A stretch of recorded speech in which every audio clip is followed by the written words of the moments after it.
Why your brain suddenly replays old memories before sleep.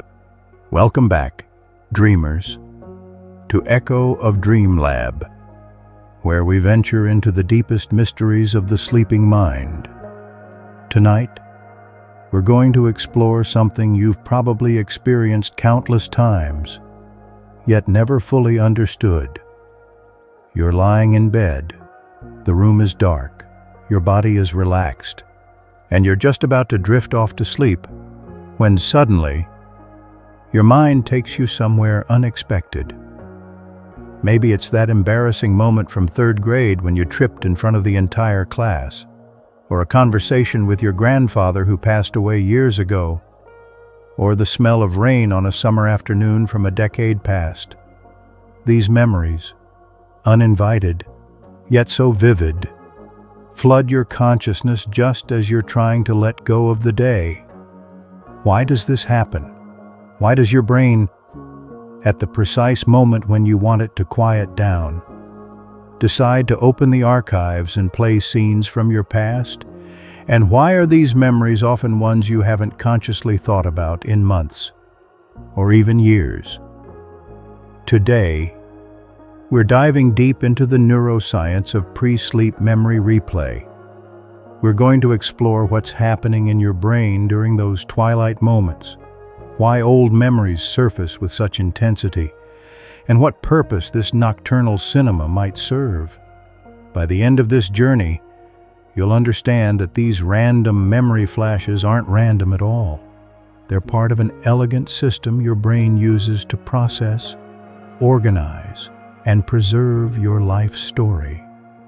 So settle in, close your eyes if you'd like, and let's explore why your brain becomes a time machine just before you fall asleep. The hypnagogic gateway between two worlds. First, we need to understand exactly what's happening in your brain during those strange minutes before sleep. Scientists call this the hypnagogic state, and it's one of the most fascinating and peculiar phases of human consciousness.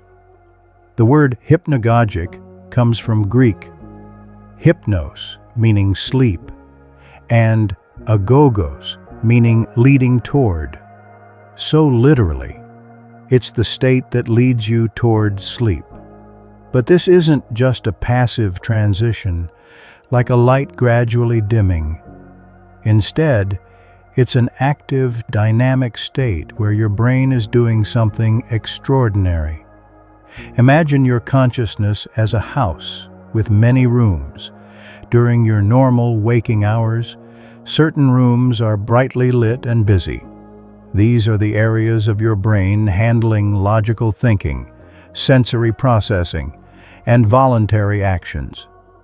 Other rooms, like the ones housing your old memories and subconscious processes, remain relatively quiet in the background. But as you enter the hypnagogic state, the lighting in this house begins to change. The bright rooms start to dim, while some of those quieter rooms suddenly illuminate. It's like a shift change in a factory, where the day crew clocks out and the night crew takes over. But during this transition, for a brief window, both crews are present, creating a unique overlap of consciousness. Brain imaging studies using fMRI and EEG have revealed something remarkable about this state. Your brainwave patterns, which are like the electrical signature of your consciousness, begin to shift dramatically. During full wakefulness, your brain produces beta waves. These are fast, ranging from about 13 to 30 cycles per second, associated with active thinking and concentration. As you relax and close your eyes, alpha waves appear. These are slower, around 8 to 13 cycles per second, and they're associated with calm, relaxed alertness. You've probably heard of alpha state in meditation. This is that same pattern. But then, as you drift into the hypnagogic zone, theta waves begin to dominate. These waves, cycling at 4 to 8 times per second, are even slower and deeper. Theta waves are associated with drowsiness, light sleep, and, this is crucial, enhanced memory access. In fact, theta oscillations in a brain region called the hippocampus, your brain's memory center, play a vital role in memory formation and retrieval. Here's where it gets really interesting. During the hypnagogic state, you don't have just one type of brainwave. Instead, you have a cocktail of different patterns: alpha, theta, and even occasional bursts of delta waves, which are the slowest waves associated with deep sleep. This mixed state creates a unique form of consciousness that's neither fully awake nor truly asleep. Your prefrontal cortex, the CEO of your brain, the part responsible for logical thinking, planning, decision-making, and filtering inappropriate thoughts, begins to quiet down during this transition. It's like the supervisor is leaving for the day, and when the supervisor leaves, the employees start acting differently. Without the prefrontal cortex exercising its usual control, other parts of your brain become more uninhibited. Your thoughts become less linear, less logical, more associative. The normal rules of waking consciousness, like temporal coherence and logical sequence, start to dissolve. This is why hypnagogic experiences often feel surreal, dreamlike, even though you're not quite dreaming yet. And this is precisely when memories, especially old, unexpected memories, begin to surface. The architecture of memory, your brain's filing system. To understand why old memories emerge during this state, we need to understand how memories are actually stored in your brain. And let me tell you, it's nothing like a filing cabinet or a computer hard drive. When you experience something, let's say you're at a birthday party, your brain doesn't create a single birthday party file and store it in one location. Instead, different aspects of that experience are processed and stored in different regions of your brain. The visual scene, the faces you saw, the birthday cake, all processed in your visual cortex at the back of your brain. The conversation you had, processed in language areas on the left side. The emotions you felt, processed in your limbic system, especially the amygdala.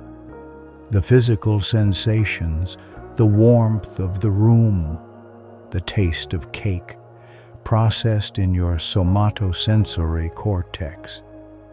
All these different fragments, scattered across various brain regions, are linked together by a structure called the hippocampus. Think of the hippocampus as the brain's master index, or a hub in a network. It doesn't store the memories themselves, but it holds the map that shows how all the pieces connect. When you later recall that birthday party, your hippocampus reactivates the pattern, bringing all those scattered pieces back together into a cohesive memory. The visual cortex reconstructs the images. The auditory cortex reconstructs the sounds. The emotional centers reconstruct the feelings. And suddenly, you're mentally back at that party. But here's what's crucial. Not all memories are created equal in terms of storage. Neuroscientists distinguish between different types of memory systems. There's working memory, which holds information temporarily, like remembering a phone number just long enough to dial it. There's semantic memory, which stores facts and general knowledge, like knowing that Paris is the capital of France. And there's episodic memory, which stores specific personal experiences, specific events from your life that happened at particular times and places. Those old memories that surface before sleep, they're almost always episodic memories, personal experiences from your past. And episodic memories are special because they're not just about facts. They're about experiences. They have a "you were there" quality. They're autobiographical, part of your life story. Now, episodic memories go through a process called consolidation. When you first experience something, the memory trace is fragile, malleable. It exists primarily in the hippocampus and related structures, but over time, through a process that happens largely during sleep, these memories are gradually transferred to the neocortex, the outer layer of the brain, where they become more permanent and stable. This process isn't instantaneous. It can take hours, days, months, or even years for a memory to fully consolidate. And during this consolidation process, the memory is repeatedly reactivated, rehearsed, and strengthened. And guess when a lot of this reactivation happens? During the transition to sleep and during sleep itself. The default mode network, your brain's autobiographical movie theater. There's a network in your brain that becomes especially important during the pre-sleep period. It's called the default mode network, or DMN, and its discovery revolutionized our understanding of what the brain does when it's at rest. For decades, neuroscientists assumed that when you're not actively engaged in a task, when you're just sitting quietly or daydreaming, your brain is essentially idling, like a car at a red light. But in the 1990s, researchers using brain imaging technology made a startling discovery. When people were lying in an MRI scanner, doing nothing in particular, certain brain regions became more active, not less. These regions, which include the medial prefrontal cortex, the posterior cingulate cortex, the precuneus, and parts of the temporal and parietal lobes consistently activated together during rest. Scientists called this network the default mode because it seemed to be the brain's default state of operation. So, what does the default mode network actually do? Well, it turns out it's involved in several interconnected functions. It helps you think about yourself, your identity, your preferences, your beliefs. It allows you to remember your past, to mentally travel back in time to re-experience events. It enables you to imagine the future, to plan, to anticipate. It helps you understand other people, to imagine what they might be thinking or feeling. And it plays a crucial role in creating and maintaining your sense of narrative, your life story. In essence, the default mode network is your brain's introspective system, while the external attention network helps you interact with the world around you. The DMN helps you interact with your inner world, your memories, your sense of self, your mental time travel. During normal waking hours, your brain constantly switches between these two modes. When you're focused on an external task, reading a book, driving a car, having a conversation, your external attention network activates and your DMN deactivates. But when the external demands decrease, when you finish the task or disengage from the environment, the DMN springs back to life. Now, here's what's crucial for our discussion. As you prepare for sleep, as you lie in bed with your eyes closed, withdrawing from the external world, your external attention network naturally deactivates. You're not processing visual information, you're not listening actively, you're not engaged in any task.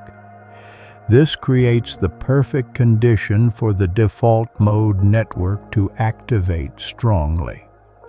And when the DMN activates without the usual constraints from your prefrontal cortex, which, as we discussed, is quieting down during the hypnagogic state, it begins to do what it does best, but in a more unconstrained way.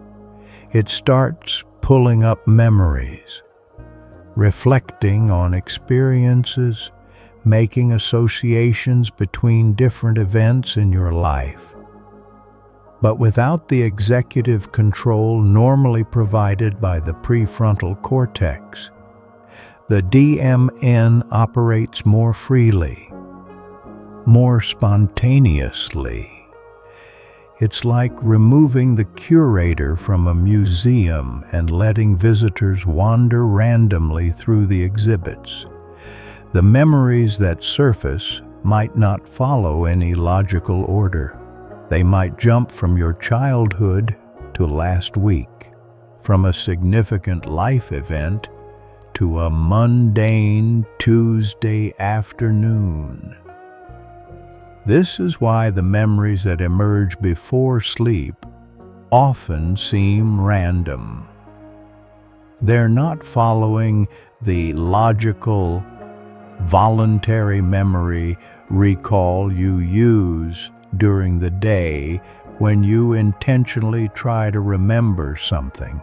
Instead, they're following associative pathways, emotional links, and patterns that your conscious mind doesn't control.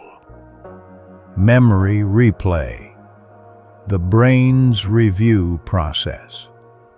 One of the most important reasons old memories surface before sleep has to do with a process called memory replay or memory reactivation. And this is where the science gets really fascinating. In the 1990s, researchers studying rats made an incredible discovery. They recorded the activity of neurons in the rat's hippocampus while the animals navigated a maze. Each neuron had a place field. It fired when the rat was in a specific location. By recording multiple neurons simultaneously, researchers could actually see patterns of neural activity that corresponded to the rat's path through the maze. But here's what shocked them. Later, when the rats were resting or sleeping, those same patterns of neural activity spontaneously reappeared. The neurons fired in the same sequence, as if the rats were mentally retracing their steps through the maze. But the replay happened much faster, compressed in time, like watching a video on fast forward. This phenomenon, called hippocampal replay, has since been found in many species, including humans. And it's not limited to spatial memories. Your brain replays all sorts of experiences, conversations, events, skills you've practiced, anything encoded as a memory. Why does the brain do this? The leading theory is that replay serves memory consolidation. Each time a memory is replayed, the connections between the neurons representing that memory are strengthened. This is based on a principle in neuroscience called Hebbian learning, often summarized as neurons that fire together, wire together. When you experience something new, a particular pattern of neurons activates. The connections between these neurons are initially weak. But when the same pattern activates repeatedly, those connections strengthen. It's like walking through a forest. The first time you go, there's no path. But if you walk the same route repeatedly, eventually a clear trail forms. Memory replay, happening spontaneously during rest and sleep, is like your brain walking that neural trail over and over, strengthening the memory, making it more permanent. And here's the fascinating part. This replay doesn't just happen randomly. Studies have shown that the brain preferentially replays certain types of memories associated with reward, or positive outcomes are replayed more frequently. Memories of surprising or unexpected events get extra replay. Emotionally significant memories, whether positive or negative, are replayed more than neutral ones. The pre-sleep period, that hypnagogic state we've been discussing, is prime time for memory replay. Your brain is transitioning from the busy, externally focused mode of waking life to the internally focused mode of sleep. This transition period is when your hippocampus becomes especially active, coordinating the replay of the day's experiences and potentially older memories as well.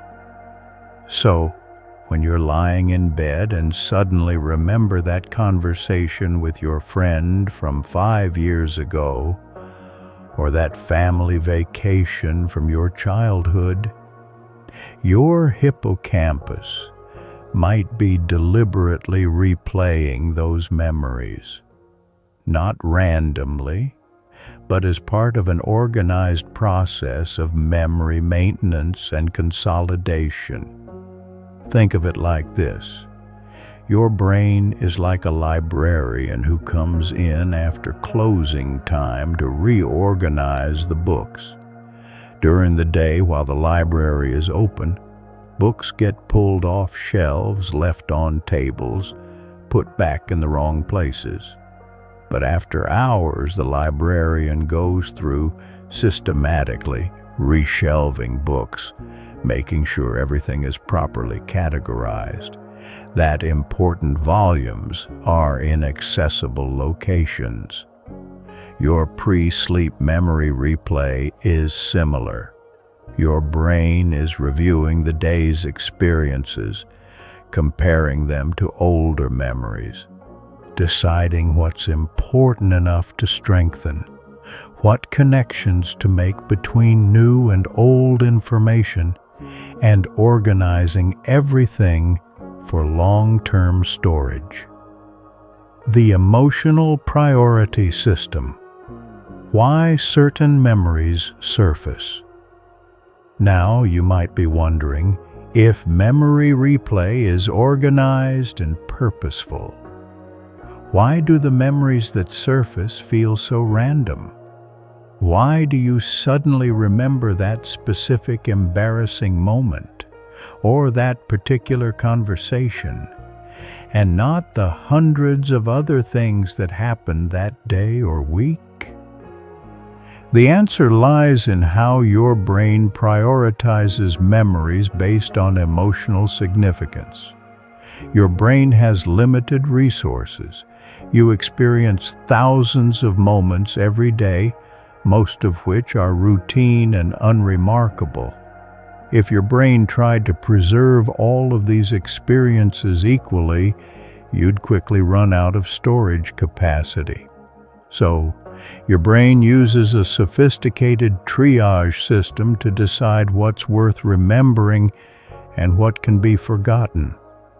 The key player in this system is the amygdala, a small almond-shaped structure deep in your brain that processes emotions, particularly fear and other strong emotions.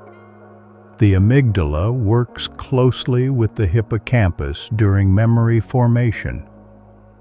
When something emotionally significant happens, your amygdala activates, sending signals to the hippocampus that essentially say, "This is important. Remember this." This emotional tagging makes certain memories stronger, more vivid, and more likely to be replayed and consolidated. This is why you can remember exactly where you were and what you were doing during major emotional events, what psychologists call flashbulb memories. The terrorist attacks of September 11th, the day you got married, the birth of your child, the death of a loved one. These memories are seared into your brain because of their emotional intensity. But the emotional tagging system doesn't just work for major life events. It also works for smaller moments that had emotional significance, even if that significance wasn't obvious at the time. Maybe that random conversation you keep remembering actually touched on something personally meaningful. Maybe that childhood memory involves someone you miss. Maybe that mundane Tuesday afternoon was actually the last time something happened before a major change in your life. Your brain, with its sophisticated emotional processing, recognizes these subtle emotional connections even when your conscious mind doesn't. So, during the pre-sleep period, when emotional centers are relatively more active compared to logical executive control, these emotionally tagged memories are more likely to surface. There's another factor at play too, something called emotional regulation. Throughout the day, you experience various emotions: stress, frustration, joy, anxiety. And you often don't have time to fully process them. You're too busy, too focused on tasks to engage with the external world. But when you lie down to sleep, when the external demands cease, your brain finally has space to process these emotions. And one way it does this is by bringing up memories associated with those emotions. Your brain might replay a stressful interaction so it can process the stress response. It might surface a happy memory to counterbalance negative emotions from the day. It might review a difficult situation to help you make sense of it. In this sense, those seemingly random or positive outcomes are replayed more frequently. Memories of surprising or unexpected events get extra replay. Emotionally significant memories, whether positive or negative, are replayed more than neutral ones. The pre-sleep period, that hypnagogic state we've been discussing, is prime time for memory replay. Your brain is transitioning from the busy, externally focused mode of waking life to the internally focused mode of sleep. This transition period is when your hippocampus becomes especially active, coordinating the replay of the day's experiences and potentially older memories as well. So, when you're lying in bed and suddenly remember that conversation with your friend from 5 years ago, or that family vacation from your childhood, your hippocampus might be deliberately replaying those memories. Not randomly, but as part of an organized process of memory maintenance and consolidation. Think of it like this. Your brain is like a librarian who comes in after closing time to reorganize the books. During the day, while the library is open, books get pulled off shelves, left on tables, put back in the wrong places. But after hours, the librarian goes through systematically reshelving books, making sure everything is properly categorized, that important volumes are in accessible locations. Your pre-sleep memory replay is similar. Your brain is reviewing the day's experiences, comparing them to older memories, deciding what's important enough to strengthen, what connections to make between new and old information, and organizing everything for long-term storage. The emotional priority system. Why certain memories surface. Now you might be wondering if memory replay is organized and purposeful. Why do the memories that surface feel so random? Why do you suddenly remember that specific embarrassing moment or that particular conversation, and not the hundreds of other things that happened that day or week?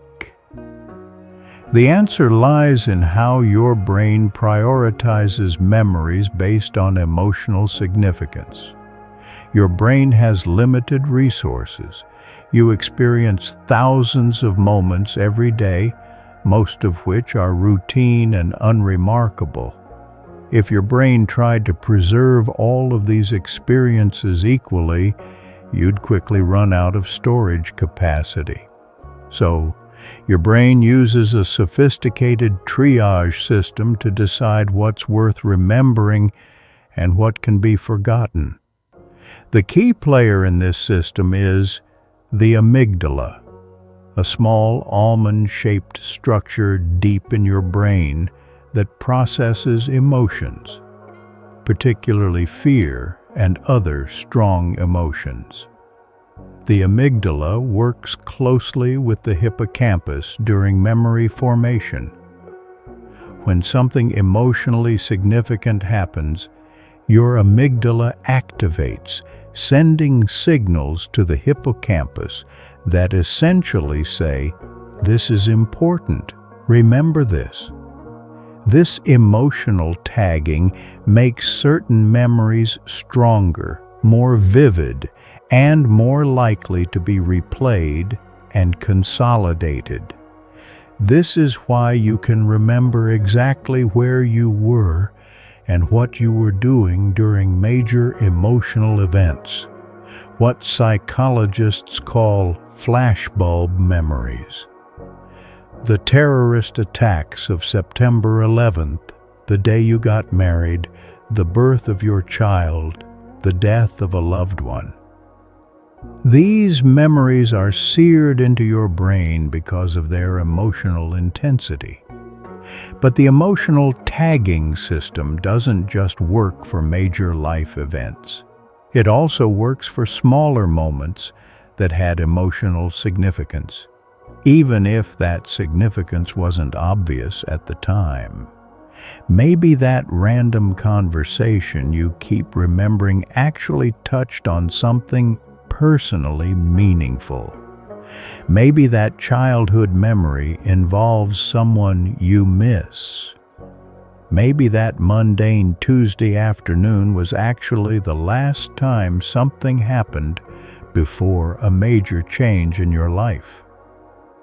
Your brain, with its sophisticated emotional processing, recognizes these subtle emotional connections even when your conscious mind doesn't. So, during the pre-sleep period, when emotional centers are relatively more active compared to logical executive control, these emotionally tagged memories are more likely to surface. There's another factor at play too, something called emotional regulation. Throughout the day, you experience various emotions: stress, frustration, joy, anxiety. And you often don't have time to fully process them. You're too busy, too focused on tasks to engage with the external world. But when you lie down to sleep, when the external demands cease, your brain finally has space to process these emotions. And one way it does this is by bringing up memories associated with those emotions. Your brain might replay a stressful interaction so it can process the stress response. It might surface a happy memory to counterbalance negative emotions from the day. It might review a difficult situation to help you make sense of it. In this sense, those seemingly random memories that appear before sleep are actually part of your brain's emotional housekeeping. Just as your body uses sleep to repair tissues and clear metabolic waste, your brain uses the transition to sleep and sleep itself to process emotions and make sense of your experiences. The theta state, a window to long-term memory. Remember those theta waves we talked about earlier? The brain waves that characterize the hypnagogic state?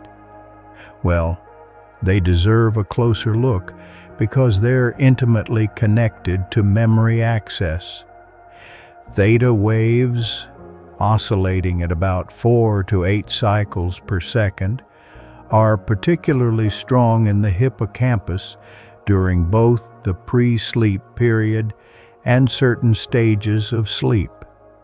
And research has shown that theta oscillations play a crucial role in communication between the hippocampus and the neocortex, facilitating the transfer of memories from short-term storage to long-term storage. But theta waves don't just facilitate new memory formation, they also enhance access to existing long-term memories.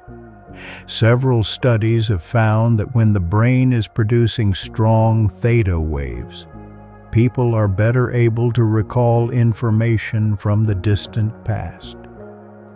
This might explain why old memories, sometimes from decades ago, can surface so vividly during the pre-sleep period.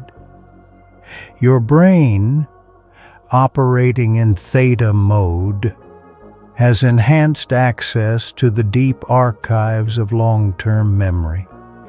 It's like the theta state opens a wider channel to your memory stores. Think of your memory system as a vast library with different sections. Short-term and working memories are like the books and papers spread across the librarian's desk, immediately accessible but temporary. Recent memories are like books on nearby shelves, easy to reach. But older memories are stored deeper in the stacks, in the basement, in off-site storage, during normal waking consciousness, dominated by faster beta waves. You have good access to the desk and nearby shelves, but the deeper archives are harder to reach. You can get there if you deliberately try. If you sit and focus and intentionally search your memory. But it takes effort. But in the theta state of the hypnagogic period, it's like someone turns on brighter lights throughout the entire library and removes some of the barriers between sections. Suddenly, memories from those deep archives are more accessible. A smell, a word, an emotion can trigger a vivid recall of something you haven't thought about in years. This enhanced memory access during theta states isn't just passive either. Research suggests that the brain actively uses these periods to review and organize memories. The hippocampus, operating in theta mode, can efficiently communicate with the neocortex, transferring information, strengthening connections, and integrating new experiences with older memories. This is why insights and solutions to problems often come to us during the pre-sleep period or upon waking. Our brain, operating in theta, has been making connections between disparate pieces of information, linking current challenges to past experiences, and sometimes revealing solutions that our more rigid beta wave waking consciousness couldn't see. The consolidation cycle, sleep's memory mission. We've talked about what happens before sleep, but to fully understand why old memories surface during this time, we need to understand what happens during sleep itself. Because the pre-sleep memory replay isn't an isolated phenomenon. It's the opening act of a much larger process. During sleep, particularly during slow-wave sleep, the deep sleep that occurs mostly in the first half of the night. Your brain engages in intensive memory consolidation. The hippocampus and neocortex enter into a coordinated dialogue, transferring information from temporary storage to permanent storage. Studies using intracranial electrodes placed directly in patients' brains during medical procedures have revealed fascinating details about this process. During slow-wave sleep, the hippocampus generates sharp wave ripples, brief bursts of high-frequency activity that represent memory replay. These ripples are coordinated with slow oscillations in the neocortex, the outer layer of the brain where long-term memories are ultimately stored. It's like the hippocampus is teaching the neocortex. Remember this. This happened. This is how these elements connect. And the neocortex, in its slow oscillating state, is receptive to this teaching, gradually incorporating the new information into its existing knowledge structures. But here's something interesting. The memories that get replayed and consolidated during sleep aren't just the newest ones. Research has shown that sleep doesn't just consolidate memories from that same day. It also reconsolidates older memories. When you learn something new that relates to existing knowledge, sleep helps integrate the new information with the old, strengthening both in the process. This means that when your brain replays an old memory during the pre-sleep period, it might be preparing that memory for reconsolidation. Maybe something that happened today reminded your brain of that old experience. And now, before sleep, your brain is reviewing both memories, preparing to integrate them, to strengthen their connection, to update your mental models. Think about it this way. Imagine you learned to ride a bicycle as a child. That memory, that skill, is stored in your brain. Now, decades later, you teach your own child to ride a bike. That new experience activates the old memory.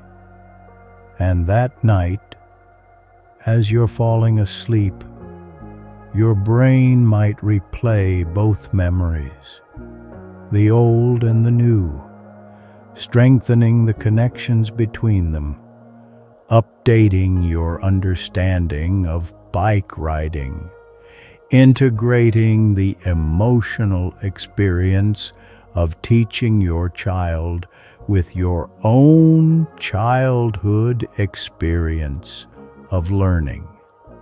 This is why reminiscing before sleep isn't just random nostalgia. It's part of an active process of meaning-making, of connecting past and present, of building a coherent narrative of your life. The stress response, why anxious memories dominate. Now, we need to address something many people experience: the tendency for worries and stressful memories to dominate during the pre-sleep period.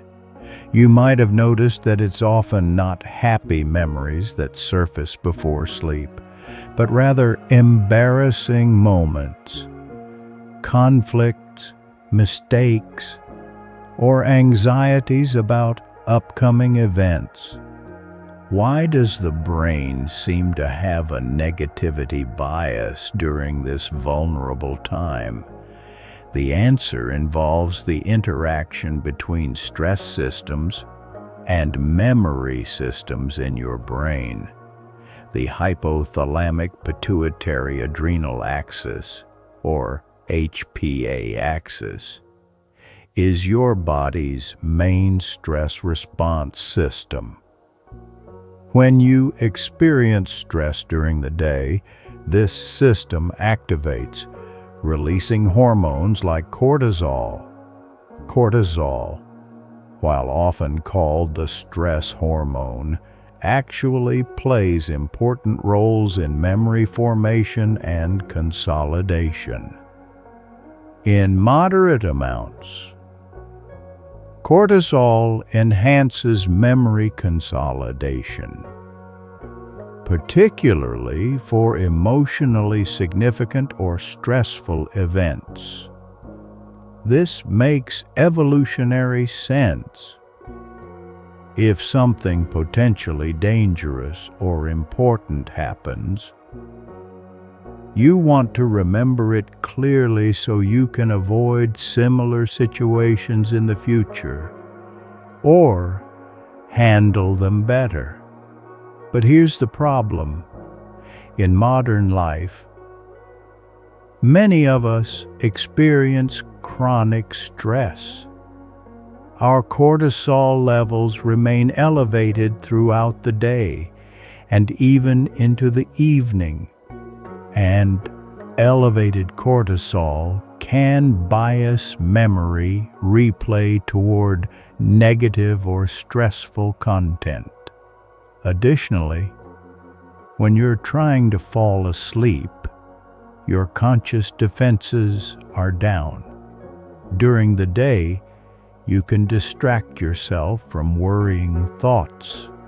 You can focus on work, engage in conversation, occupy your mind with activities.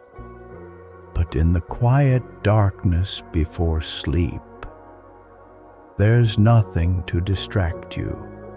Your mind, freed from external demands, naturally turns inward. And if you're carrying unresolved stress or anxiety, that's what will surface. Your brain, in its attempt to process and resolve these emotional concerns, brings them to the forefront. It's not trying to torment you. It's actually trying to help, trying to work through these issues, even though the timing feels inconvenient. This is related to a phenomenon called pre-sleep cognitive arousal. When you're stressed or anxious, your sympathetic nervous system, the fight or flight system, remains partially activated. This creates physiological arousal, increased heart rate, muscle tension, alertness. That's incompatible with sleep. Your brain, sensing this arousal, essentially says, "We can't sleep until we resolve this." So, it brings up the source of the stress, reviewing the situation, trying to problem solve, attempting to find resolution so the arousal can decrease and sleep can occur. Unfortunately, this often backfires. Ruminating on stressful thoughts before sleep typically increases arousal rather than decreasing it, creating a vicious cycle. You worry, which increases stress, which makes sleep harder, which gives you more time to worry, which increases stress further. Breaking this cycle requires conscious intervention. Techniques like cognitive behavioral therapy for insomnia, mindfulness practices, or sleep hygiene improvements. But understanding why it happens, that your brain is trying to help, even if it's being counterproductive, can itself reduce some of the frustration and secondary anxiety about the process.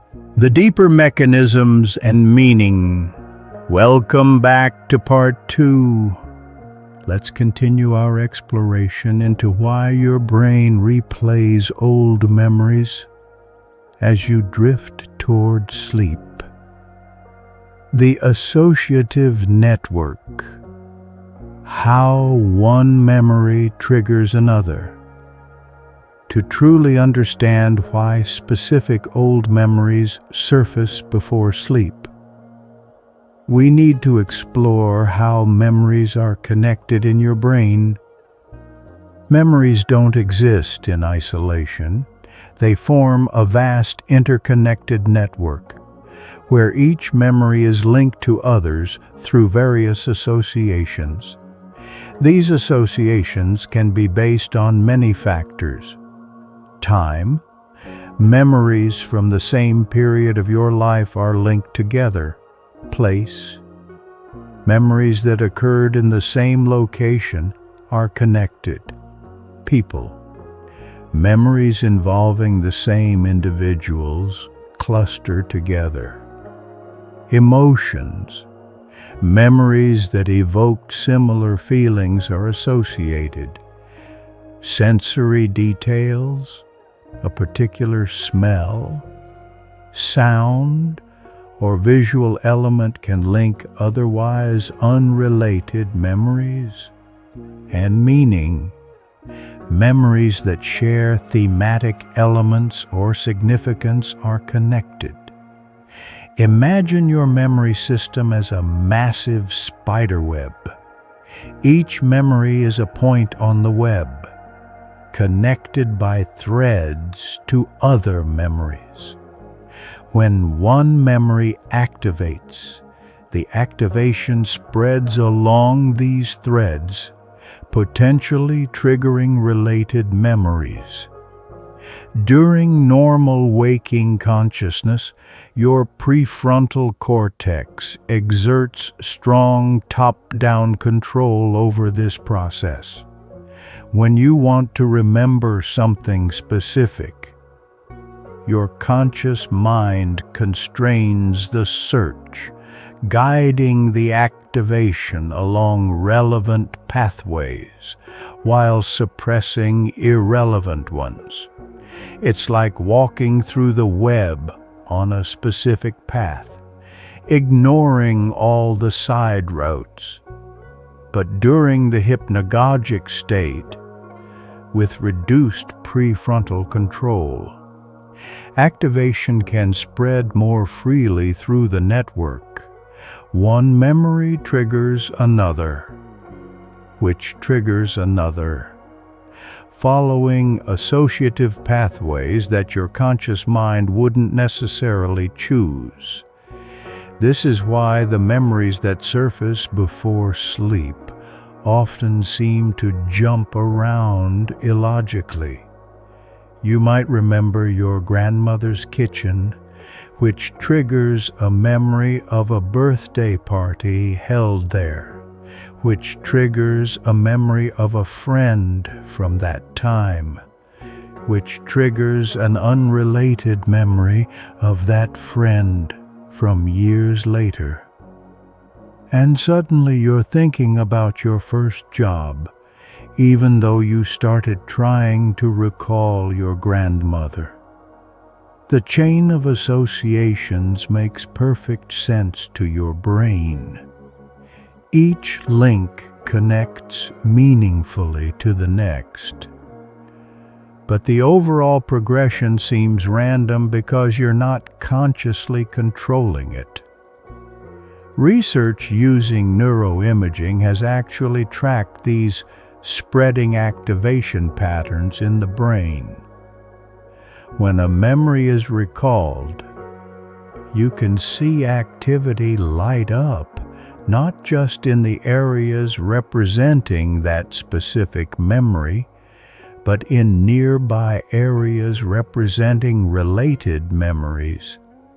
It's like watching ripples spread across water when you drop in a stone. And interestingly, the specific patterns of activation, which memories connect to which, are unique to each individual. Your associations are shaped by your personal experiences, your emotions, your life narrative. This is why a particular song might bring tears to your eyes while meaning nothing to someone else. Your brain has forged emotional connections that are entirely personal. The role of REM sleep, emotional processing. While we've focused mainly on the pre-sleep period, it's worth noting that memory replay continues throughout the night, particularly during REM sleep, the stage of sleep associated with dreaming. REM sleep, which occurs in cycles throughout the night with longer periods toward morning, has a completely different brain signature than slow-wave sleep. During REM, your brain is highly active, almost as active as during waking, but in a very different pattern. The emotional centers of your brain, particularly the amygdala, are highly active.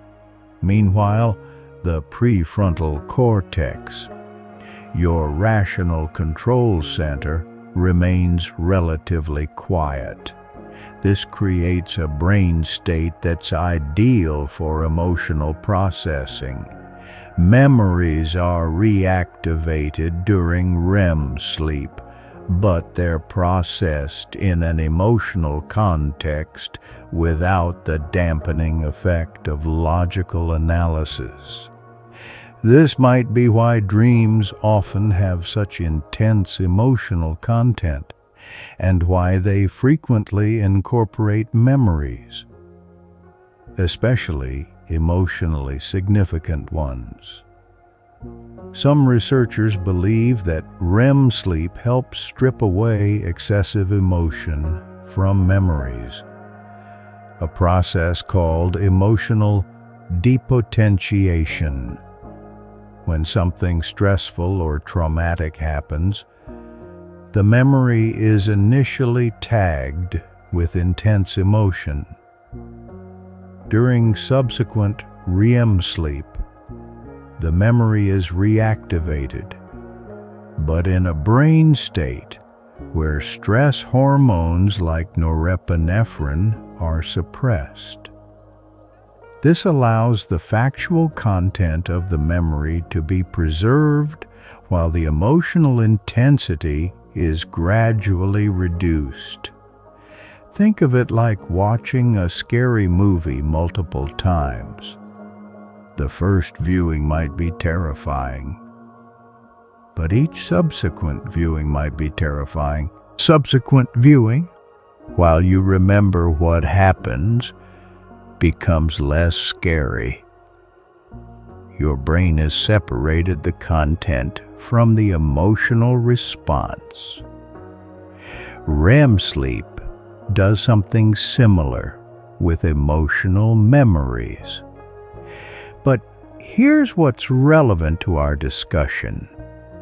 The memories that surface during the pre-sleep period, especially emotionally charged ones, are being primed for this REM processing.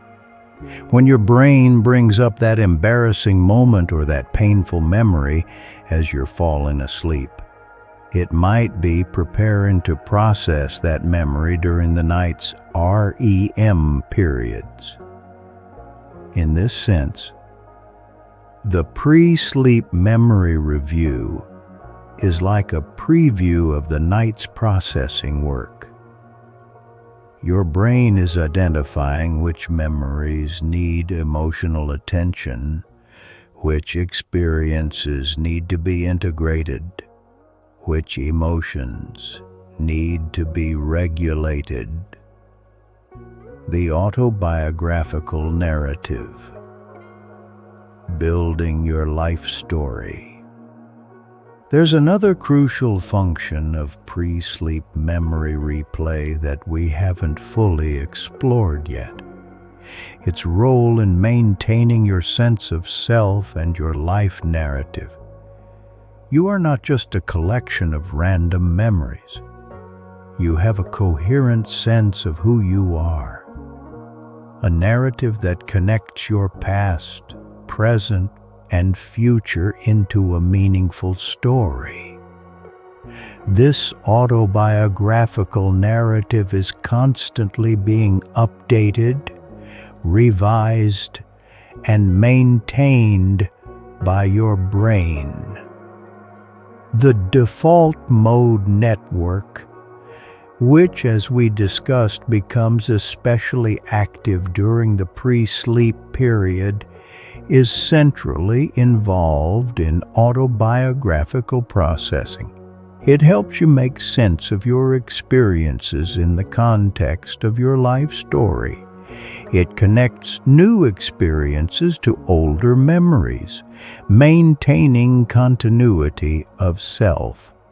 When old memories surface before sleep, particularly memories that seem random or insignificant, your brain might actually be working on narrative maintenance. It might be reviewing key scenes from your life story, checking that the connections are strong, that the narrative makes sense, that your sense of who you are remains coherent. Think about it. Over time, you change. Your beliefs evolve. Your relationships shift. Your circumstances transform. Yet you still feel like the same person. Like there's a continuous you that persists through all these changes. This continuity isn't automatic. It requires active maintenance by your brain. And one way your brain maintains narrative continuity is by regularly reviewing and updating your autobiographical memories. It might compare who you were then to who you are now, noting similarities and differences, finding themes and patterns, constructing meaning. That random memory of a summer afternoon when you were 12, it might not seem significant, but perhaps it represents a time when you felt a particular way, or made a choice that reflected your values, or connected with someone important. Your brain, in its narrative processing, might be revisiting that moment to reinforce its place in your life story. Research on autobiographical memory has found that we naturally organize our life memories into chapters and turning points. We identify key moments, significant transitions, and meaningful periods, and we regularly review these landmarks, especially during introspective states like the pre-sleep period. This narrative processing might also explain why certain memories resurface during particular life transitions. When you're going through a major change, starting a new job, moving to a new city, beginning or ending a relationship, your brain often brings up memories from previous transitions. It's comparing, pattern matching, trying to understand the current experience in light of past experiences.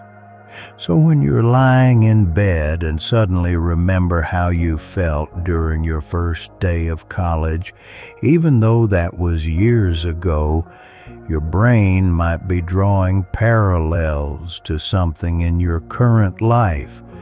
The memory isn't random, it's relevant, even if the relevance isn't immediately obvious to your conscious mind. The creativity connection. Insights from hypnagogia.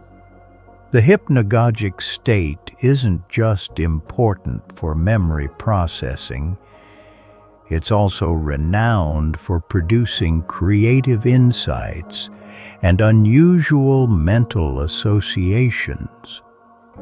Many famous creators, artists, scientists, inventors have reported having breakthrough ideas during the transition to sleep.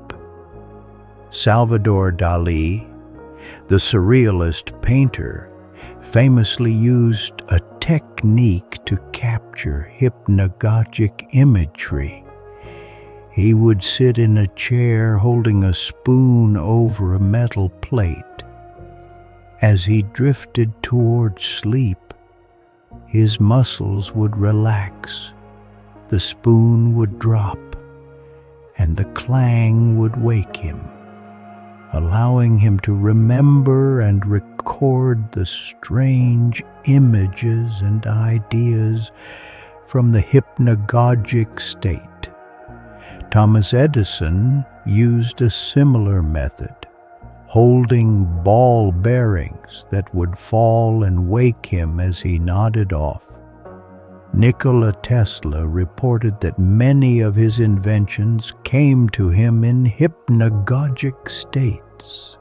And countless people have had the experience of solving a problem or getting a creative idea just as they're falling asleep. Why does the hypnagogic state facilitate creativity? It comes back to those reduced constraints from the prefrontal cortex. During normal waking consciousness, your thinking follows logical rules, conventional patterns, established neural pathways. This is useful for most daily tasks, but it can limit creative thinking. But in the hypnagogic state, with reduced executive control, your mind makes connections that waking logic would suppress. Distant memories link together. Seemingly unrelated concepts merge. Unusual associations form. The normal boundaries and categories your waking mind maintains become more fluid. And those old memories that surface, they become raw material for creative recombination. An image from childhood might merge with a current concern, producing a novel insight. A long-forgotten conversation might suddenly seem relevant to a present problem. Your mind, freed from logical constraints, can find unexpected solutions and connections. This is related to what psychologists call associative loosening, a state where the associations between concepts become less rigid and more wide-ranging. It's similar to brainstorming, where you purposely suspend judgment and let ideas flow freely.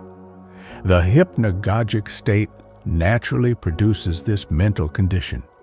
So when old memories flood your mind before sleep, they're not just being replayed for consolidation or emotional processing.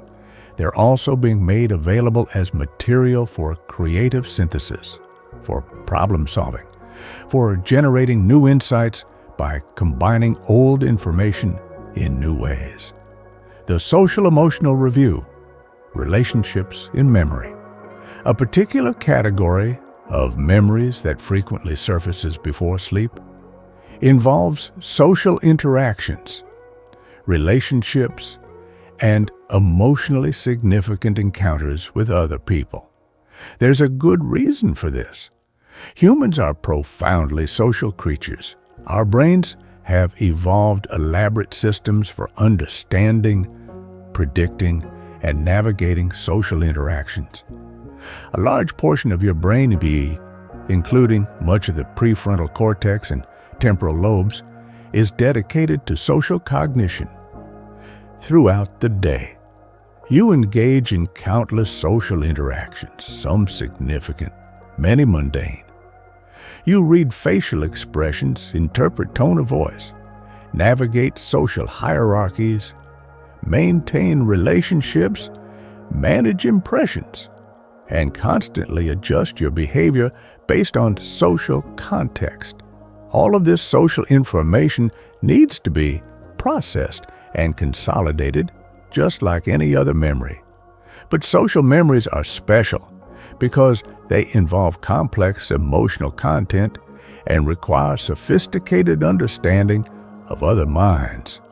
What psychologists call theory of mind. The pre-sleep period, when the default mode network is active, is prime time for social memory processing. The DMN, remember, is involved in thinking about yourself and others, in perspective taking, in social cognition. When it activates strongly before sleep, it naturally turns attention to social memories. You might find yourself replaying conversations, reviewing interactions, analyzing social situations. What did she mean by that comment? Why did he react that way? Did I handle that situation well? These are the kinds of social cognitive questions your brain works on during the pre-sleep review. And old social memories resurface too. You might remember a friendship from years ago, a conflict that was never fully resolved, a meaningful conversation with someone you've lost touch with. These memories surface because social relationships are central to human life and identity. Processing and integrating social experiences is an ongoing task for your brain. There's also an element of social learning happening. When your brain replays social interactions, it's not just preserving memories, it's extracting patterns, learning social rules, refining social strategies. That embarrassing moment from middle school that keeps coming back? Your brain might be using it as a teaching example. Remember this. Don't do this again. This is what happens when you...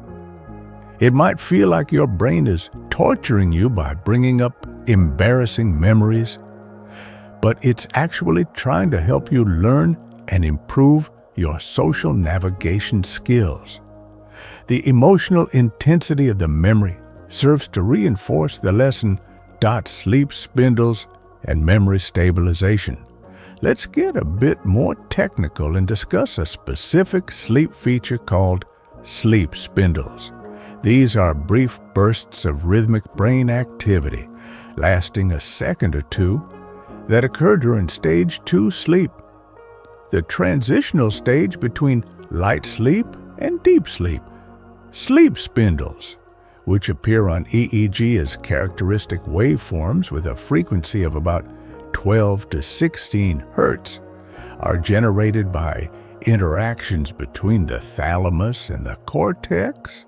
And research has shown they play a crucial role in memory consolidation. Studies have found correlations between sleep spindle density, how many sleep spindles occur, and memory performance. People who have more sleep spindles show better memory retention, and the spindles occur more frequently after learning tasks, suggesting they're actively involved in processing new information. But here's what's relevant to our discussion.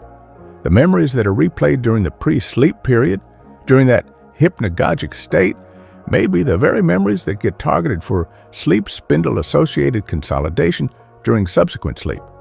Think of it as a selection process. Your brain, during the pre-sleep review, identifies important memories, activates them, strengthens them, and essentially marks them for further processing. Then, during sleep, these tagged memories receive additional attention in the form of sleep spindle activity.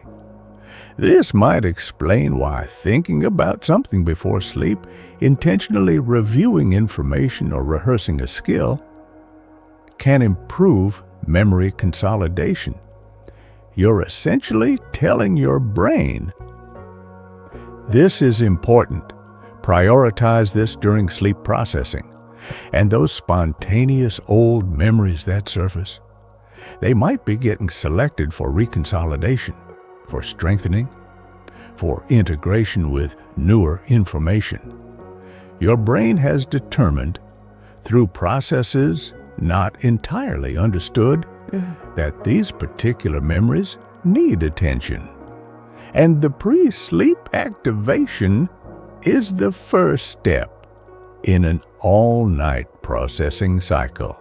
The acetylcholine transition, neurochemistry of memory, replay. We should also discuss the neurochemical environment of the brain during the transition to sleep, because chemical messengers play a crucial role in determining which memories surface and how they're processed. One particularly important neurotransmitter for our discussion is acetylcholine. During waking hours, acetylcholine levels in the brain are high, particularly in the hippocampus and cortex. Acetylcholine promotes attention to external stimuli, supports the encoding of new memories, and facilitates the formation of new connections between neurons. But as you transition to sleep, acetylcholine levels drop, especially during slow-wave sleep. This creates a very different neurochemical environment, one that favors memory consolidation over new encoding. Think of it this way. High acetylcholine is like taking photographs. Your brain is actively capturing new experiences. Low acetylcholine is like developing those photographs, processing the images you've already captured. During the hypnagogic state, you're in a transition zone. Acetylcholine levels are dropping but haven't reached their sleep time lows yet. This intermediate state may be ideal for memory replay. You're no longer focused on encoding new external information, but your brain is still active enough to consciously experience the memories being replayed. This might be why memories during this period feel so vivid and present. You're not fully awake, so you're not actively trying to remember things, but you're not deeply asleep either. So you're consciously experiencing the memories your hippocampus is bringing up. Other neurotransmitters are involved too. Norepinephrine, associated with arousal and stress, drops during sleep. Serotonin, involved in mood regulation, follows a similar pattern. The changing balance of these chemicals creates the unique mental state of the pre-sleep period, the age factor, why memories span your entire life. You might have noticed that the memories surfacing before sleep aren't just recent ones. They can come from any period of your life: childhood, adolescence, young adulthood, last year, last week. Why does your brain pull from across your entire life history? This relates to how memories are organized temporally in your brain. While we tend to think of our memories as organized chronologically, like a timeline, they're actually organized more by associations and significance than by strict temporal order. However, there are some temporal patterns worth noting. Research on autobiographical memory has identified something called the reminiscence bump, a period in late adolescence and early adulthood, roughly ages 15-25, from which people tend to recall more memories than would be expected if memory were evenly distributed across the lifespan. Memories from this period are especially likely to surface during reminiscence, including during the pre-sleep period. Why? This is the time when you were forming your adult identity, making major life decisions, experiencing many things for the first time, forming long-lasting relationships. These experiences carry extra weight in your life narrative, but memories from childhood also frequently surface, especially sensory memories. The smell of your grandmother's perfume, the feeling of grass under your feet, the sound of rain on the roof of your childhood home. These early memories, encoded when your brain was highly plastic and everything was new, can be remarkably persistent and vivid. And of course, recent memories surface too, especially if they connect to older memories or touch on ongoing concerns. Your brain is constantly comparing new experiences to old ones, looking for patterns, making predictions based on past experiences. So the temporal range of pre-sleep memories reflects the associative structure of your memory system. A present concern might trigger an old memory. An old memory might suddenly seem relevant to something recent. Your brain is constantly linking across time, building a coherent narrative that spans your entire life.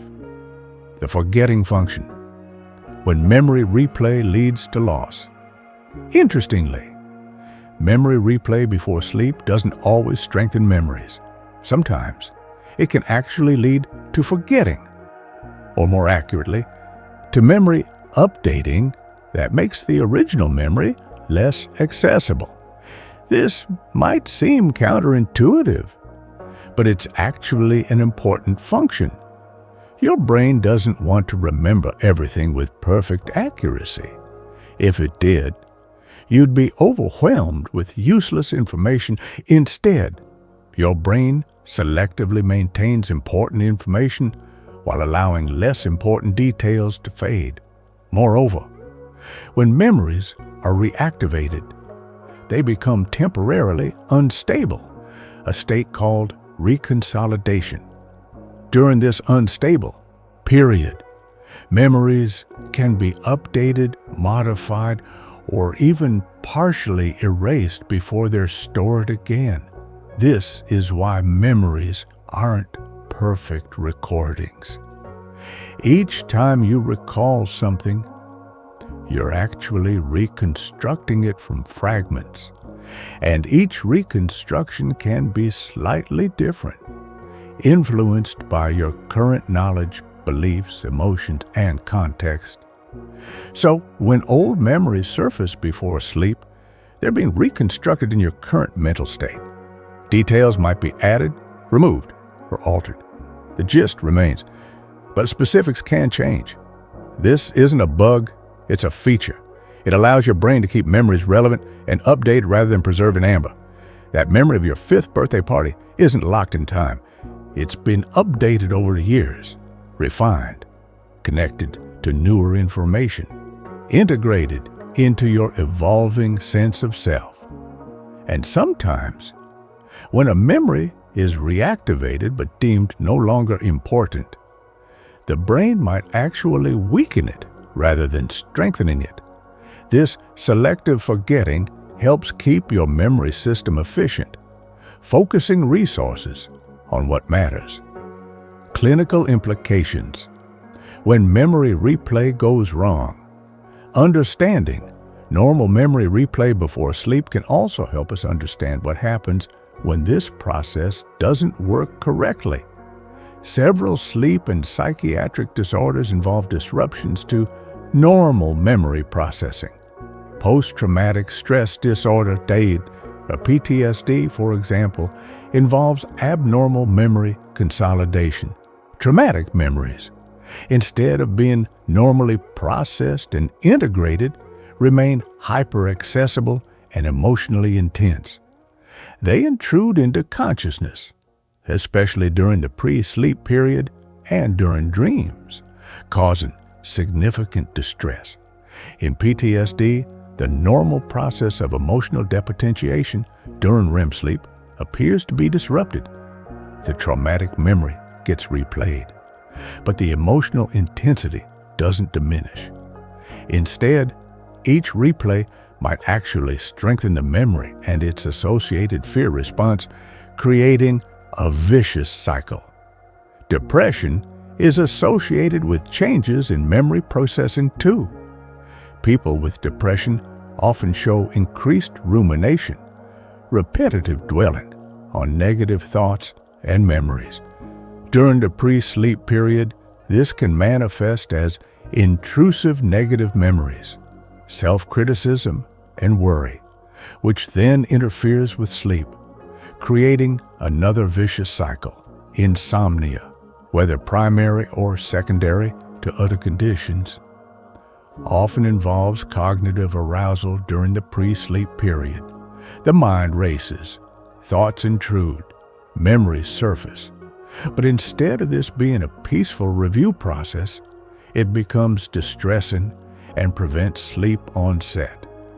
Understanding the normal function of pre-sleep memory replay can inform treatments for these conditions. Therapies like imagery rehearsal, therapy for nightmares, or cognitive behavioral therapy for insomnia work partly by helping people gain some control over the pre-sleep mental processes. Practical applications, working with your brain's night shift. So, now that we understand why old memories surface before sleep, can we use this knowledge practically? First, recognize that this memory replay is normal and functional. It's not insomnia. It's not your mind misbehaving. It's your brain doing important work. Understanding this can reduce the anxiety some people feel about pre-sleep thoughts. Second, you can potentially guide this process. Research suggests that thinking about specific memories or information before sleep can enhance their consolidation. Students studying for exams, musicians learning pieces, athletes visualizing performances can all potentially benefit from pre-sleep review. Third, if you're trying to process emotional experiences or solve problems, the pre-sleep period might be a good time to gently reflect on them. Your brain is in a state conducive to making new connections and integrating information. Just don't force it. Let the associations arise naturally. Fourth, be mindful of what you consume before bed. Stressful news, anxiety-provoking content, or emotionally intense material will likely become part of your pre-sleep processing. If you're having trouble with rumination or negative thoughts before sleep, adjusting your evening routine might help. Fifth, consider practices that work with rather than against this process. Meditation, gentle journaling, or simply lying quietly and allowing thoughts to arise and pass can facilitate healthy pre-sleep mental processing without getting caught in rumination. The evolutionary perspective. Why this matters. Taking a step back, why would evolution design our brains to replay memories before sleep? What survival advantage does this provide? The answer likely relates to learning, and adaptation. In our evolutionary past, remembering experiences, especially dangerous or resource-related experiences, was crucial for survival. Those who effectively learned from experience, who remembered where food could be found, who recognized threats, who understood social dynamics, had better survival and reproductive success. Sleep provided a unique opportunity for memory processing, a time when the organism wasn't engaged with the external environment and could focus internal resources on learning and consolidation. The pre-sleep period, that transition zone, became a time for review, for selecting which experiences to consolidate, for making connections between past and present. The emotional tagging system we discussed earlier, that evolved to ensure survival-relevant information, threats, opportunities, social alliances, received priority processing. In modern life, most the threats are different. Social rejection instead of predators, job stress instead of food scarcity, but the system still operates on the same principles. The fact that we consciously experience some of these memory replays, that we're aware of the memory surfacing, might serve an additional function. It allows for some conscious reflection, some voluntary guidance of the consolidation process, some integration of experience into conscious narrative. In other words, the strange phenomenon of old memories surfacing before sleep isn't a quirk or a glitch. It's a sophisticated learning and adaptation system that's been refined over millions of years of evolution. The neuroscience of nostalgia, why some memories feel so sweet. There's something special about certain pre-sleep memories, a quality of sweetness, of longing, of bittersweet pleasure. This is nostalgia, and it's more than just remembering. It's a specific emotional experience that neuroscience is beginning to understand. Nostalgia typically involves memories from significant periods of your life, often from adolescence or young adulthood, the reminiscence bump we discussed earlier. These memories are usually social in nature, involving close relationships, meaningful experiences, or formative moments. Brain imaging studies of nostalgic recall show activation in several key areas. The hippocampus lights up, as expected, for any memory retrieval. But there's also strong activation in the medial prefrontal cortex, part of the default mode network, involved in self-referential thinking. The amygdala shows moderate activation, indicating emotional content, but not the intense activation seen with fear or anxiety. Interestingly, nostalgic memories also activate reward circuits, including areas like the ventral striatum. This is why nostalgia feels good. Your brain's reward system is engaged. Even if the memory involves some sadness or loss, there's usually a warm, positive quality to the experience. Research has shown that nostalgia serves several psychological functions. It enhances mood, provides comfort during stress, strengthens social connections by reminding you of important relationships, and reinforces your sense of meaning and continuity in life. When nostalgic memories surface before sleep, your brain might be using them for emotional regulation. Had a difficult day? Your brain brings up a warm memory to balance the negative emotions. Feeling disconnected? It reminds you of times when you felt belonging. Questioning your path in life? It surfaces memories that reflect your values and identity. The pre-sleep period with its reduced critical thinking and enhanced emotional processing, is particularly conducive to nostalgia. Without the logical mind dismissing these memories as dwelling on the past, you can simply experience them, feel their emotional warmth, and let them do their regulatory work. The predictive processing model, memories as future planning. There's a fascinating theory in neuroscience called predictive processing that offers another perspective on why memories surface before sleep. According to this model, your brain is essentially a prediction machine, constantly using past experiences to predict and prepare for future events. Every experience you have is used to update your internal model of the world. When you encounter a new situation, your brain rapidly searches through past experiences to find similar situations, extracts patterns, and makes predictions about what might happen next and how you should respond. During the pre-sleep period, your brain might be reviewing memories not just to consolidate them, but to update its predictive models. That conversation from 5 years ago that suddenly pops up, perhaps your brain is comparing it to a recent interaction, extracting social patterns, refining its ability to navigate similar situations in the future.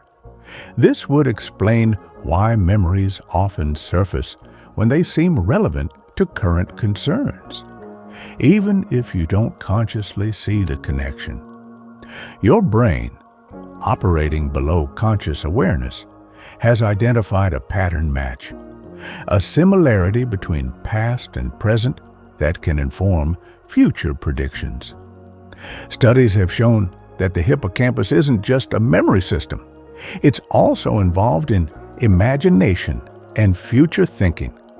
When you imagine possible future scenarios, your hippocampus activates, drawing on past experiences to construct plausible futures. So, when your brain is replaying old memories before sleep, it might simultaneously be preparing for tomorrow. It's saying, here's what happened before in a similar situation. Here's what I learned. Here's what might happen next time. Here's how I might respond. This predictive processing happens largely outside conscious awareness, but occasionally, the memories being used for prediction surface into consciousness, giving you that strange experience of remembering something seemingly random that turns out, in retrospect, to have been relevant. The mystery of déjà vu and memory glitches. While we're discussing memory phenomena, it's worth briefly touching on déjà vu, that eerie feeling that you've experienced something before, even though you know you haven't. Déjà vu is most common during the transition between waking and sleeping, including the hypnagogic state. One theory suggests that déjà vu occurs when there's a slight mismatch in the brain's memory systems. Perhaps a current experience activates a memory trace, but the connection is unclear or incomplete, creating the feeling of familiarity without specific recall. Another theory proposes that déjà vu happens when the brain's memory encoding and retrieval systems fire slightly out of sync. The experience gets encoded into memory a split second before it's consciously perceived, creating the illusion of remembering something that's happening in the present. The hypnagogic state, with its mixed brainwave patterns and reduced prefrontal control, might be particularly prone to these kinds of memory glitches. The normal temporal organization of experience, this happened first, then this, becomes less rigid. Past and present can feel less distinctly separated. These glitches, while occasionally unsettling, are actually evidence of how complex and sophisticated your memory systems are. Multiple processes must coordinate precisely for normal memory function. And when they occasionally misfire, you get these strange experiences that reveal the underlying machinery. The cultural and individual variations. It's important to note that while the basic neuroscience of memory replay is universal, the content and subjective experience of pre-sleep memories can vary significantly across cultures and individuals. Different cultures emphasize different types of memories. Some cultures place high value on family narratives and intergenerational stories. So, memories involving family history might surface more frequently. Other cultures emphasize individual achievement and personal milestones, so those memories might be more prominent. The emotional tone of memories can also vary. People from cultures that encourage emotional expression might experience more emotionally vivid memories, while those from cultures that encourage emotional expression might experience more emotionally vivid memories, while those from cultures that value emotional restraint might process memories differently. Individual personality factors matter too. People high in trait nostalgia, who generally tend toward sentimental remembering, report more frequent and pleasant pre-sleep memories. Those with anxiety disorders might experience more worry and negative memory intrusions. Creative individuals might experience more associative leaps and unusual memory combinations. Age also plays a role. Older adults often report more frequent nostalgic memories, particularly from their youth. This might reflect both the reminiscence bump we discussed and the fact that older adults have more life experience to draw upon. There are also individual differences in memory vividness and detail. Some people are highly superior autobiographical memory individuals who can recall vast amounts of detail from their past with remarkable accuracy. Others have more impressionistic memories that capture the emotional essence without specific details. These variations remind us that while we can understand the neural mechanisms, memory is also deeply personal, shaped by your unique experiences, culture, personality, and life story. The integration hypothesis, connecting fragments into meaning. One of the most compelling recent theories about pre-sleep memory replay is the integration hypothesis. This proposes that the primary function of this process isn't just to strengthen individual memories, but to integrate them into larger knowledge structures and meaning frameworks. Think of your brain as constantly working on a massive jigsaw puzzle. Each experience is a piece. During waking hours, you're mainly collecting pieces, encoding new experiences. But you don't have time to see how all the pieces fit together. The pre-sleep period is when your brain starts connecting pieces. This memory connects to that one, and they both relate to this pattern, which fits with this older understanding, and together they form a larger picture. This integration work is crucial for abstract learning, skill development, and wisdom. It's not enough to remember individual experiences. You need to extract patterns, identify commonalities across situations, develop general principles that can guide future behavior. For example, you might have 3 separate memories surface: a conflict with a colleague, a disagreement with your partner, and an argument with a friend, Individually, these are just memories of specific events. But when replayed together before sleep, your brain might identify a common pattern. Perhaps you tend to escalate conflicts when you're feeling stressed, or you have difficulty with a particular type of communication. This pattern recognition, this integration of separate experiences into general understanding, is how you develop emotional intelligence, social skills, and self-awareness. The memories that surface aren't random. They're the pieces your brain has selected as relevant for the current integration project. Research supports this idea. Studies have shown that sleep, preceded by pre-sleep memory activation, not only strengthens individual memories, but also facilitates insight, abstraction, and the extraction of rules and patterns from experiences. The mystery remains what we still don't know. Despite all we've learned about memory, replay, and sleep, significant mysteries remain. We still don't fully understand how the brain selects which specific memories to replay at which times. We don't know all the mechanisms that determine when a memory gets strengthened versus weakened during reconsolidation. We don't fully understand the subjective experience of memory during the hypnagogic state and why it feels so different from normal waking recall. Recent research is revealing new layers of complexity. For example, scientists have discovered that different types of neurons in the hippocampus fire during different phases of sleep, suggesting even more sophisticated coordination than previously thought.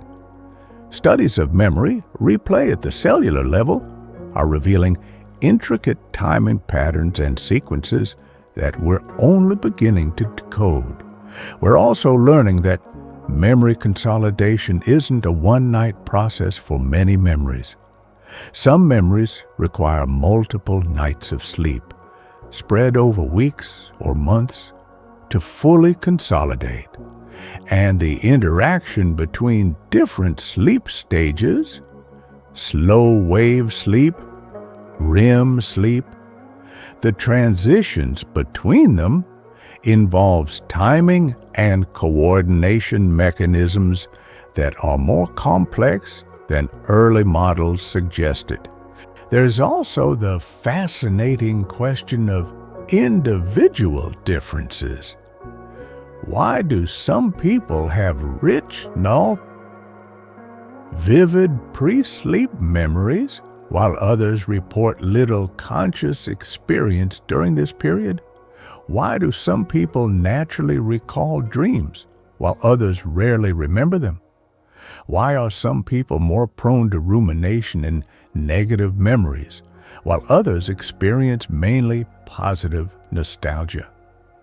These differences likely reflect variations in brain structure, neurochemistry, genetic factors, and life experience, but we don't fully understand the specific mechanisms.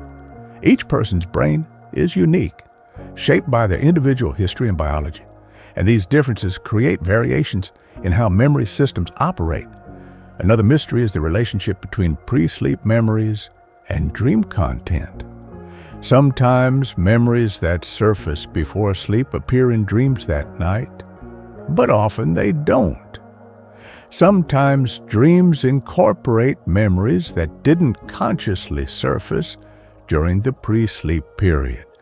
Understanding this relationship could reveal important insights about how memory, consciousness, and dreaming interact.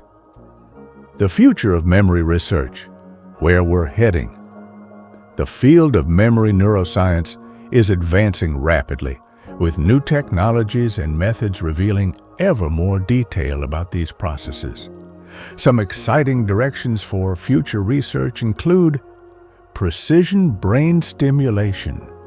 Scientists are developing techniques to precisely stimulate specific memory-related brain regions during sleep using methods like transcranial magnetic stimulation or transcranial direct current stimulation. Early studies suggest this might enhance memory consolidation or even modify specific memories. Real-time brain decoding. Advanced AI systems are getting better at decoding brain activity patterns, potentially allowing scientists to identify which specific memory is being replayed based on neuroimaging data alone. This could revolutionize our understanding of memory selection and processing. Neurochemical interventions. Research into the specific neurotransmitters and neuromodulators involved in memory replay might lead to targeted interventions for memory disorders or sleep problems. Helping people who struggle with rumination or intrusive memories. Virtual reality integration. Some researchers are exploring whether VR experiences before sleep might influence memory consolidation and integration, potentially offering new tools for therapy, learning, or skill development. Personalized sleep optimization. As we learn more about individual differences in memory processing, we might be able to develop personalized strategies for optimizing your specific brain's memory consolidation based on your unique neural signature. These aren't science fiction. They're areas of active research that could transform how we understand and work with memory and sleep in the coming decades. Closing thoughts, embracing the nocturnal cinema. So here we are, at the end of our journey through the neuroscience of pre-sleep memory replay. We've explored the hypnagogic state and its unique brainwave patterns, the default mode network and its role in introspection, memory consolidation and the replay mechanisms that strengthen neural connections, emotional processing and why certain memories carry such significance, theta waves and their enhancement of memory access, the associative network that links memories together, REM sleep and its role in emotional regulation, autobiographical narrative and the construction of self, creativity and insight emerging from freed associations, social memory processing and relationship learning, sleep spindles and their role in stabilization, neurochemical transitions and their impact on memory states, the temporal distribution of memories across your lifespan, reconsolidation and the updating of memories, clinical implications when these processes go wrong, practical applications for everyday life, evolutionary perspectives on why this system exists, nostalgia and its emotional sweetness, predictive processing and future planning, memory glitches like déjà vu, cultural and individual variations, integration of experiences into meaning, and the mysteries that remain. The next time you're lying in bed and your mind suddenly transports you to a moment from your past, remember what's happening. Your brain, in its profound wisdom, is reviewing, organizing, strengthening, integrating, predicting.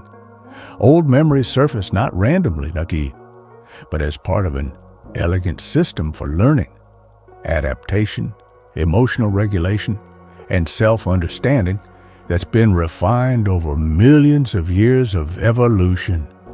Those memories, unexpected as they may seem, are part of your brain's nightly housekeeping. Your internal librarian is at work, organizing the stacks, strengthening important connections, ensuring that your life story remains coherent and accessible, that your emotional experiences are processed, that your social learning continues that patterns are extracted and integrated, that your sense of self remains continuous even as you grow and change. The memories might be happy or sad, significant or seemingly trivial, recent or ancient, but each one that surfaces has been selected by processes operating below conscious awareness, processes that know, in ways your conscious mind doesn't, what needs attention, what needs integration, what needs to be preserved or updated. So embrace it. Don't fight the memories when they come. Let them arise. Observe them with curiosity. Feel the emotions they carry without judgment, and then let them pass. Trust that your brain knows what it's doing, because it does. Your sleeping brain is far wiser than your awake mind often gives it credit for. This nocturnal cinema, this private screening of your personal history, is one of the most human experiences we have. It connects us to our past, helps us understand our present, and prepares us for our future. It processes our emotions, maintains our relationships, constructs our identity, enhances our learning, facilitates our creativity, and weaves the disparate threads of experience into the coherent tapestry of a life. It's mysterious, yes, sometimes confusing, occasionally frustrating, but ultimately, it's beautiful. It's your brain doing what it does best, making sense of experience, learning from the past, preparing for the future, and maintaining the continuous thread of consciousness that is you. These moments before sleep, when memories float through your mind like clouds across a twilight sky, are sacred time. Your brain is doing some of its most important work that happens quietly, without fanfare, but work that shapes who you are and who you're becoming. So the next time a random memory surfaces as you're drifting off, instead of wondering why it's bothering you, instead of trying to push it away or analyze it, just let it be. Watch it like you'd watch a star in the night sky, with appreciation for its existence, with wonder at the vast system that brought it into view, with trust that it's there for a reason, even if you don't consciously understand why. Sweet dreams, dreamers, and may your pre-sleep memories, however random they seem, however unexpected they arrive, however strange the connections they make, serve you well on your journey through the night and into the days to come. Your memories are not just records of the past. They're tools for the future. They're not just stored, they're alive, constantly being reshaped, reconnected, reintegrated. And in those precious moments before sleep, when the boundary between waking and dreaming becomes thin, when consciousness softens, when the logical mind quiets, that's when the deepest work happens. Until next time, this is Echo of Dream Lab, reminding you that your sleeping brain is far more active, more purposeful, and more fascinating than you ever imagined. Rest well, dream deep, and know that while you sleep, your brain is working tirelessly, reviewing your story, strengthening what matters, processing what troubles you, connecting what seems separate, and preparing you for whatever tomorrow brings. The memories that visit you tonight are gifts from your own mind, pieces of your story being lovingly tended, sorted, preserved, and woven into the ever-evolving narrative of who you are. Sleep peacefully, dreamers, in the knowledge that your brain is taking care of you, even when you're not aware, especially when you're not aware. The nocturnal cinema plays on, scene after scene, memory after memory. each one part of the beautiful, complex, uniquely yours story of a human life. Good night.